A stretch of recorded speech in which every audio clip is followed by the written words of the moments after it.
शक्कर पारा, नमक पारा, ये दही वड़े, ये सारे होली की जान होती हैं।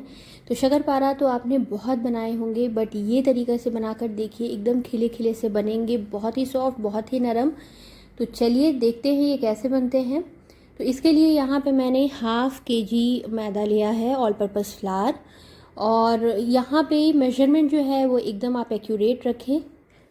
और यहाँ पे मैं ले रही हूँ घी। तो यहाँ पे हाफ़ कप घी है, यानी हाफ़ kg जो हम ऑल पर्पज़ फ्लावर लेंगे उसमें हम हाफ़ कप घी ऐड करेंगे। तो घी को मैंने यहाँ मेल्ट कर लिया है और इससे हम मोए करेंगे, मतलब अच्छे से मोयन बाइंड होने तक इसे मिलाएंगे, मिक्स करेंगे। और साथ ही मैं यहाँ पे ऐड करूँगी half tea spoon baking powder. तो और थोड़ा सा यहाँ पे 2 पिंच सॉल्ट। तो कोई भी चीज़ अगर आप बनाएं, खासकर शक्कर पारा, नमक पारा, तो ये जो सॉल्ट का रेशियो है, नमक पारा में थोड़ा सा चीनी और शक्कर पारे में थोड़ा सा 2 पिंच सॉल्ट, इससे टेस्ट बहुत अच्छा आता है। आप ट्राई करके देखिएगा, बहुत हैवी नहीं लगेगा कि बहुत मीठा खा लिया है, वैसा नहीं। और ये शक्कर पारा बहुत ही बेहतरीन और बहुत ही नरम, बहुत ही डिलीशियस बनकर रेडी होगा। तो यहाँ सारी चीज़ों को मिक्स करने के बाद हमें इसका एक टाइट डो तैयार कर लेना है, अच्छे से आटा। हम यहाँ पे आटे को नीड नहीं करेंगे, और नीड नहीं करने का यहाँ पे रीज़न ये है कि इसके लेयर्स हमें फॉर्म करने हैं। बस हम इसे फोल्ड करेंगे इस तरीके से, जैसे मैं आपको दिखला रही हूँ। तो इसे हम इसी तरीके से फ़ोल्ड करेंगे, इसे हम गूँथेंगे नहीं तो जो लेयर्स हैं शक्कर पारे के वो खिल के नहीं आएंगे। तो बस अब हम इसे रेस्ट होने देंगे। तो किसी भी चीज़ से आप या तो मलमल के कपड़े से ढकें, या फिर ये क्लिंग फिल्म फॉयल आते हैं रैपर्स, उससे आप इसे ढक सकते हैं। और इसे हम 10 से 15 मिनट तक रेस्ट होने के लिए छोड़ेंगे। और उसके बाद अगेन हम थोड़ा सा फोल्ड करेंगे और फिर हम बनाएंगे शक्कर पारा। तो इसे मैंने 15 से 20 मिनट तक ये ऐसे ही रेस्ट करने के लिए छोड़ा है। तब तक मीनवाइल हम यहाँ पे तैयार करेंगे चाशनी। तो यहाँ पे मैंने 1 कटोरी चीनी लिया है, और साथ ही इसमें मैं ऐड करूँगी पौना कटोरी पानी। तो मेजरमेंट आप एक्यूरेट रखें, यहाँ पे मुझे 1 तार की चाशनी बनानी है।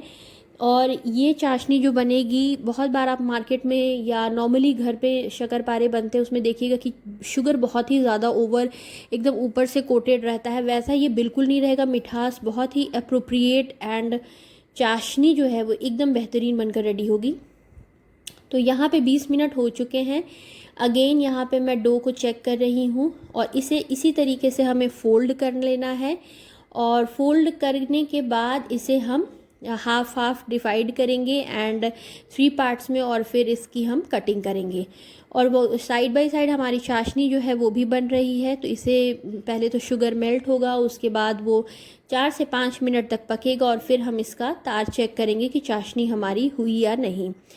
तो जब तक हमारी चाशनी रेडी हो रही है, तब तक यहाँ पे हमें एक मोटा रोटी जैसा बेल लूँगी। और यहाँ पे मुझे देखिए, आप शक्कर पारे में नॉर्मली बहुत मोटा ना रखें, बहुत पतला ना रखें, मीडियम रखें। जैसे हम कचौड़ियाँ बनाते हैं उसी तरह के, जैसे फिलिंग वाली कचौड़ियाँ रहती हैं उसी साइज़ की थिकनेस ये रहेगी। क्योंकि जब इस यहाँ पे हमने जो बेकिंग पाउडर ऐड किया है और इससे बहुत गूथा नहीं है, तो लेयर्स इसके खुलेंगे। तो अगर आप बहुत मोटा बेल देंगे तो वो बहुत ही ज़्यादा मोटा हो जाएगा और फटने लगेगा। और यहाँ पे चाशनी मैं चेक कर रही हूँ, तो चाशनी यहाँ रेडी हो चुका है। और इसे अब हम नॉर्मल होने देंगे। हम गरम में शक्कर पारा बिल्कुल नहीं डालेंगे, अदरवाइज शक्कर पारा जो है वो टूटने लगते हैं। और यहाँ पे ऑयल जो है वो गर्म हो चुका है, मैं चेक कर रही हूँ। बहुत ज़्यादा हमें ऑयल को गर्म नहीं करना है, एकदम नॉर्मल मतलब गर्म रहे। और उसमें हम डालेंगे एकदम से बिल्कुल भी आप ज़्यादा गर्म में शक्कर पारा ना डालें, अदरवाइज़ वो कलर तो ज़रूर चेंज कर देंगे, बट वो अंदर से कच्चे रह जाएंगे। और यहाँ पे मैं एक टिप शेयर करूँगी, जब भी आप शक्कर पारा डालें तो फ्लेम एकदम लो रखें। शुरू में तो ये डूब जाएंगे, बट जैसे ही ये धीरे धीरे फ्लोट होंगे, ये देखिए ये फ्लोट हो रहे हैं ऑयल में, उसके बाद हम थोड़ा सा फ्लेम जो है वो हाई करेंगे। उससे क्या होगा कि शक्करपारा बहुत अच्छे से पकेगा। और यहाँ पे आप देख सकते हैं, देखिए इसके लेयर्स खुलने लगे हैं और ये मीडियम टू लो फ्लेम पे ही सारे फ्राई होंगे। बहुत ज़्यादा हमें इसे लाल नहीं करना है, सुनहरा होने तक बस इसे हमें इस स्टेज तक फ्राई करना है। क्योंकि नॉर्मली जब भी हम इसे छान के निकाल लेते हैं तो ये कुकिंग जो प्रोसेस है 1-2 मिनट तक चलते रहता है, तो इससे हम इसी स्टेज पे निकालेंगे। और चाशनी हमारी जो है वो नॉर्मल हो चुकी है, तो बस अब हम इसमें चाशनी में डालेंगे। तो आपको 2 चीज़ों का ध्यान रखना है। चाशनी आप पहले या तो तैयार करके रख लें, वो एकदम नॉर्मल रहे, गरम ना रहे। और दूसरा कि आटा का जो नॉर्मली हम मिक्स करेंगे तो बहुत उसे हमें नीड नहीं करना है। एंड यहाँ पे देखिए ये मैंने कोट करके रख लिया है और बिल्कुल भी जो शुगर है वो ऊपर से ओवर नहीं है, डोमिनेंट नहीं है। तो ये हमारा बेहतरीन शक्करपारा जो है वो बनकर है रेडी। और 1 से 2 बार इसे मैं और चलाऊंगी इसी इसमें, और यहाँ पे जो थोड़ा सा मैं इसे सेट होने दूंगी और अदर बैचेस जो है वो फ्राई करूँगी। तो शक्करपारा हमारा बनकर रेडी है। तो अब चलिए चेक करते हैं नमक पारा, वो भी चटपटे मसाले के साथ कैसे बनता है। तो यहाँ भी सेम मैंने नमक पारा के लिए भी ½ kg जो है वो ऑल पर्पस फ्लावर लिया है। एंड ये मैं ½ kg के ही रेशियो से बता रही हूँ, आप अपने अकॉर्डिंगली अगर ज़्यादा बना रहे हैं तो उसी अकॉर्डिंगली इंग्रेडिएंट्स ऐड कर लीजिएगा। और यहाँ पे मैं 1 चम्मच जो है वो सॉल्ट ऐड कर रही हूँ, यानी कि नमक। उसके बाद आधा चम्मच हमें अजवाइन ऐड करना है, इससे फ्लेवर जो है वो बहुत अच्छा आता है। तो आप इसे ज़रूर ऐड करें और हाथों से क्रश करके इसे हमें ऐड करना है। और साथ ही हम यहाँ पे ऐड करेंगे 1/3 यानी 2/3 के अराउंड घी। तो यहाँ घी जो है ये नॉर्मली 1/4 कप से थोड़ा सा ज़्यादा रहेगा। एंड घी हम ऐड करेंगे और इसे मिक्स करेंगे अच्छे से, ताकि ये अच्छे से प्रॉपरली बाइंड हो जाए।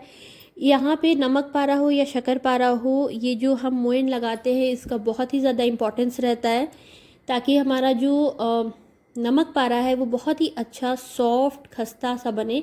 और यहाँ पे इसका भी हमें एक टाइट डो तैयार कर लेना है। सबसे पहले हम मोयन कर लेंगे और मिक्सिंग कर लेंगे। जब ये बाइंड होने लगेगा तो इसका एक बहुत ही अच्छा डो तैयार करेंगे, टाइट डो तैयार करेंगे। बहुत ज़्यादा पानी का यूज़ ना करें और इसे हम रेस्ट होने देंगे 20 से 25 मिनट तक के लिए। यहाँ पे 20 से 25 मिनट हो चुके हैं और अगेन मैं यहाँ पे डो चेक कर रही हूँ, तो एकदम परफेक्ट डो जो जैसा मुझे चाहिए वैसा ही एकदम रेडी है। बस इसके अब मैं 2-3 पार्ट्स करूँगी और हम बनाएंगे नमक पारा। तो नमक पारा बहुत डिफरेंट शेप्स के बनते हैं। आप चाहें तो लंबा बना सकते हैं या फिर छोटा बना सकते हैं। बहुत नॉर्मल साइजेस के भी छोटे से बनते हैं। तो ये टोटली आपके ऊपर डिपेंड करता है। तो इसे मैं बेल लूँगी पराठे के थिकनेस के अकॉर्डिंगली। और इसका हमें एकदम, मैं छोटा छोटा ही हमारे घर में नॉर्मली प्रेफर करते हैं सब, तो एकदम छोटे छोटे पीसेस में इसके कट करूँगी। ऑयल हमारा गर्म हो चुका है और सेम एज शक्करपारा ये ऑयल नॉर्मल हल्का गर्म रहेगा और उसी में हमें इसे ऐड करना है। And low medium to low flame पे ही ये फ्राई होगा। शुरुआत में आप फ्लेम बिल्कुल भी हाई ना करें और धीरे धीरे पेशेंस के साथ इसे हम फ्राई करेंगे। जैसे ही ये सुनहरा होने लगेगा वैसे ही इसे हम निकाल लेंगे। तो तब तक, जब तक ये फ्राई हो रहा है तब तक चलिए हम इसका मसाला, चटपटा मसाला जो है वो रेडी कर लेते हैं। और ऐसे भी आप बना सकते हैं, सॉल्ट इसमें ऐड किया हुआ है, बट ये मसाले आप डालिएगा, बहुत अच्छा लगता है। तो यहाँ पे मैंने 2 चम्मच ऐड किया है नमक, ये कॉमन सॉल्ट है। और साथ ही मैं यहाँ पे ऐड करूँगी 1 चम्मच काला नमक। ये मसाले जो हैं वो आप दही वड़े में भी यूज़ कर सकते हैं या कोई चाट वाट पे भी आप यूज़ कर सकते हैं। ऐसे भी आप रायता में भी यूज़ कर सकते हैं। ये बहुत ही चटपटा सा मसाला बन के रेडी होता है। तो यहाँ पे मैं तो नमक पारे में ऐड करूँगी, यहाँ पे मैं ऐड करूँगी 3/4 स्पून ब्लैक पेपर पाउडर। तो 2 चम्मच नॉर्मल नमक है, 1 चम्मच जो है वो काला नमक है एंड 3/4 स्पून जो है वो ब्लैक पेपर पाउडर है। एंड उसके बाद हम यहाँ पे ऐड करेंगे रेड कश्मीरी चिली पाउडर। तो रेड कश्मीरी चिली पाउडर जो है वो मैं यहाँ पे ऐड करूँगी। एंड उसके बाद हम यहाँ पे ऐड करेंगे ढेर सारा आमचूर, जी हाँ, और साथ ही हम ऐड करेंगे थोड़ा सा चाट मसाला। चाट मसाला से फ्लेवर बहुत ही एनहांस होता है। तो 2 चम्मच मैं यहाँ आमचूर पाउडर यूज़ करूँगी एंड चाट मसाला यूज़ करेंगे हम। यहाँ पे हाफ स्पून के अराउंड मैंने चाट मसाला लिया है। सारी चीज़ों को हमें बहुत अच्छे से मिक्स कर लेना है एंड जैसे ही हमारा फर्स्ट बैच जो है वो फ्राई होगा, वैसे ही इसमें थोड़ा थोड़ा सा हम ऑलमोस्ट हाफ स्पून से भी कम ऐड करते जाएंगे और मिक्स करते जाएंगे। तो फर्स्ट बैच जो है वो रेडी हो चुका है। इसे मैं बोल में डालूँगी एंड थोड़ा सा यहाँ पे हाफ स्पून के अराउंड में मसाला डालूँगी। तो आप इसे गर्म में ही ऐड करें, ये अच्छे से चिपक जाएगा। एंड बिलीव मी फ्रेंड्स, ये बहुत ही, जैसे नॉर्मली मार्केट्स में आप नमक पारा जो मसालेदार आप लेते हो, वैसा एकदम बनकर ये रेडी होगा। बहुत ही चटपटा एंड लंबे टाइम तक आप इसे एयर टाइट कंटेनर में स्टोर करके रख सकते हैं, बिल्कुल भी ख़राब नहीं होगा। चाय के साथ खाइए, शाम को बच्चों को दीजिए, बहुत ही बेहतरीन ये बनकर रेडी होता है। तो ये है हमारा नमक पारा। साइजेस आप अपने अकॉर्डिंगली एडजस्ट कर सकते हैं, देख सकते हैं। अगर आपको लंबे पसंद है तो आप लंबे बनाएं और छोटे पसंद है तो आप छोटे बनाएं। और यहाँ पे देखिए शक्कर पारा, नमक पारा दोनों हमारा बनकर रेडी है। तो रेसिपी अच्छी लगे तो चैनल को सब्सक्राइब ज़रूर करें।